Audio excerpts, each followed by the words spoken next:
If you've ever wondered whether self-publishing is still worth it, you're not alone.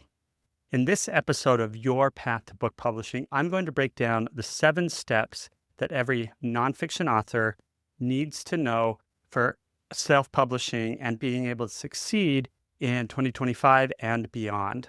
And I'll also share why I personally have decided to self-publish my upcoming book and the exact strategy I'm using to make it work. So stick around for that because it will give you vision on all the different ways that you could potentially publish your book and how you can get it to your readers. This is Your Path to Publish. I'm your host, Zach Christensen. For the past decade, our team has guided authors just like you to find the best path to publish your book, get people excited to buy it even before it launches, and to turn it into the ultimate business card to build your business and your legacy. If you are ready to get your book out of your head and into people's hands, you're in the right place. Let's dive in. Let's be real with this. Self-publishing isn't new. It's been around for a couple decades now. But the game for self-publishing authors keeps on changing. So here's what's been different this year and continues to grow and provide opportunities for authors. Distribution continues to expand for authors to be able to make their book available in so many different ways. But the costs have continued to shift. And more of that shifted on the author. For example, Ingram Spark fees have changed. Amazon has adjusted its policies, and new platforms like Book Vault are reshaping how we think about print on demand and integrating it with our websites. AI tools are playing a bigger role than ever. Now, they're not replacing authors, and we've seen that with recent lawsuits that have been settled or are being settled, but AI is saving us time with editing, marketing, and helping us optimize our metadata even further. One of my personal favorites is being able to leverage the content from the book that I'm writing and can use to start marketing my book before it's even out. And you could do the same with your book as well. Reader trust continues to evolve. There used to be kind of a stigma around self-publishing, and that, in my view, has almost disappeared. There may be some out there who still look and understand to know, is this self-published or has it gone through a publisher? But readers' expectations have shifted because the quality has gotten better and it's become more acceptable and understanding that what it takes to get a traditionally published book and being a self-published author does not mean that you have a low quality book. And sometimes it means you have a higher quality book. The covers, editing, and formatting and professional design available to all authors has made it possible to look like your book is coming from a major publisher. Finally, marketing expectations are higher and it's become more deliberate and in some ways more difficult, but also more accessible to many authors. The algorithms on Amazon reward engagement and reviews earlier than ever, meaning you can't wait until after your launch to build the momentum. You need to start it before the launch and get it going during the launch. So with all of these changes, you may be asking yourself and wondering, how can I really succeed as an author? It's difficult enough and costs enough money to get your book written, edited, get the book cover design, get the interior design and laid out, and figure out which publishing path you want to go. And honestly, that's all a part of the journey being the author, but everything you're doing is helping to move you towards where you're wanting to go and who you want to impact. So let's start walking through the 7 things that you need to know for being a self-published author. Now, underlying these 7 steps, it's self-publishing. You usually have kind of 3 different dyads, if you will, that you're thinking about as you're producing and getting ready to market your book. The first is cost versus quality. Do you save money now, or are you investing in editing and design so your book can really compete in the long term and stand out and look like a high quality book? Second is speed versus strategy. Do you rush to publish quickly, or do you build a launch plan that creates momentum? Many of the authors I've worked with get really eager as once their book is done to get it out as soon as possible. We want to pump the brakes on that and have a longer, more thought out build up to the launch so it can have a higher impact. And finally is control versus credibility. Do you want full ownership, or do you crave the validation that sometimes come with traditional publishing? There's not a right or wrong path. There are some gateways you have to get through in order to traditionally publish, but it can be worth it if it aligns with your goals as an author. So every author wrestles with these three, and knowing and understanding where you fall within these will help you guide you through the self-publishing process. So without further ado, here are 7 things that I recommend to think about as you're going through and figuring out if self-publishing is right for you. First is define your book's goals. Is it credibility, lead generation, speaking, or you're wanting to build up sales? Your goals will guide you and help provide as guardrails and help you make decisions as you go through the publishing and marketing process. Second is invest in editing.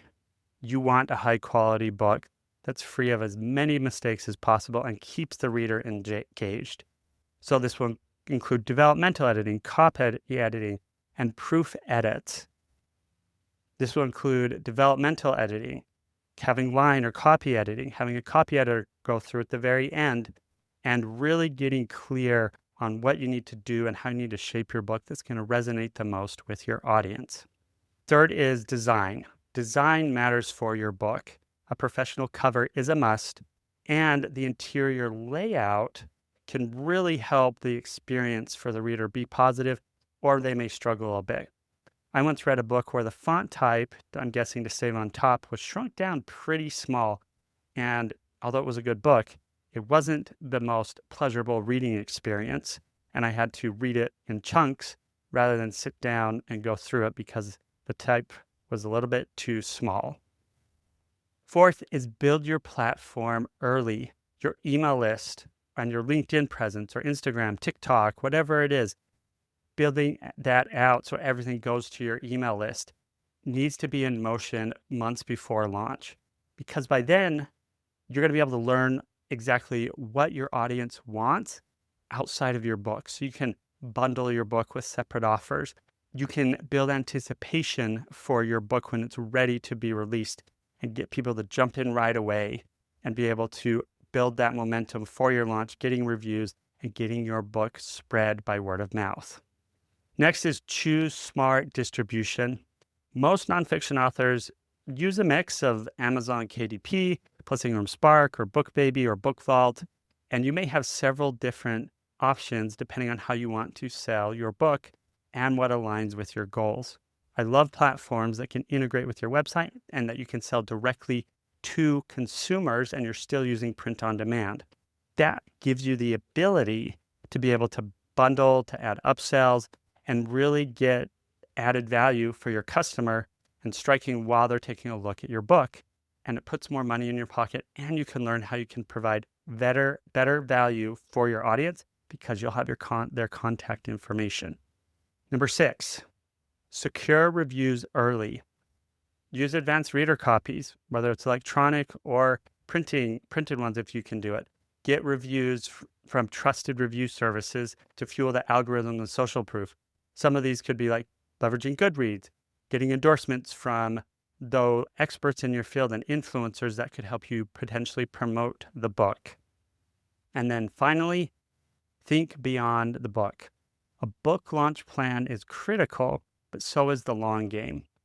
And having evergreen marketing to influence your speaking, direct sales, consulting, coaching, whatever it is, will help you be able to build out the longevity of your book.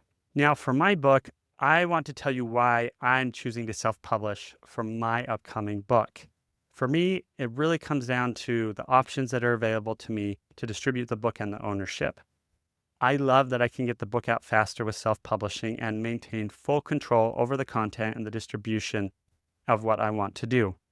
There are trade-offs to that, but more importantly, I'm able to say, hey, I don't have to sell this through retailers if I don't want to. Or if I do, I can have it available on the retail channels, but then have the primary goal to drive people to my website to purchase the book there. That way I own the distribution. So here's how I'm planning on setting it up. I'll publish through Amazon Kindle Direct Publishing so I can leverage the Prime shipping, gather reviews quickly, and honestly, that's where a lot of people go to buy books. And it's just the habit that we're in, and it's part of the world we live in, even though I see it shifting.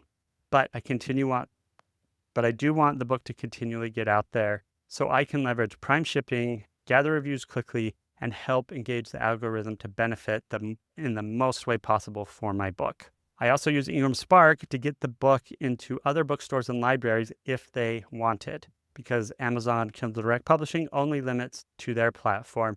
But I do want it available just in case, you never know, there's an independent bookstore that hears about my book and decides to order some copies for their store. And then on top of that, as I've mentioned several times, I'm layering in my own direct sales through my website using print on demand with BookVault. This lets me bundle my book with other offers through Kajabi, which I use for my courses, events, and coaching, and my upcoming cohort program. Now, while this method will help me capture the data and know exactly more of who the people are who are buying the book, and so I can add continual value to them and figure out what's missing out of the book so that I can fill that gap even further to help them to go where they want to go. Now, it does take some time to set that up, but I will say if you're only selling through Amazon or retailers, it's harder to know who your buyers are. So with direct sales, I can connect, follow up, and deliver more value. So at the end of the day, for me, self-publishing gives me the freedom to sell everywhere, bundle creativity, and really build the long-term profitability that I'm looking for. I tell most authors that I work with that you will not make the return on investment through your book sales. Nonfiction books typically don't do that. There are exceptions, but with direct-to-consumer purchases, I believe that could change. And when you're bundling it with other things, it only helps further being able to get you where you want to go. So that's why I'm all in with self-publishing for my book.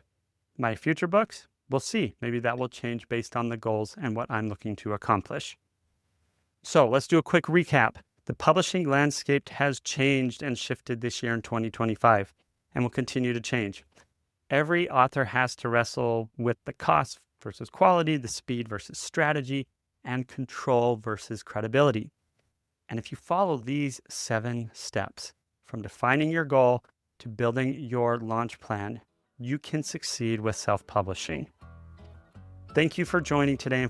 If you enjoyed this episode, please give us a review and share it with fellow authors. And stay tuned for next week's episode where we'll be talking about the one thing that many authors forget as they get ready to develop their book launch strategy and market their book.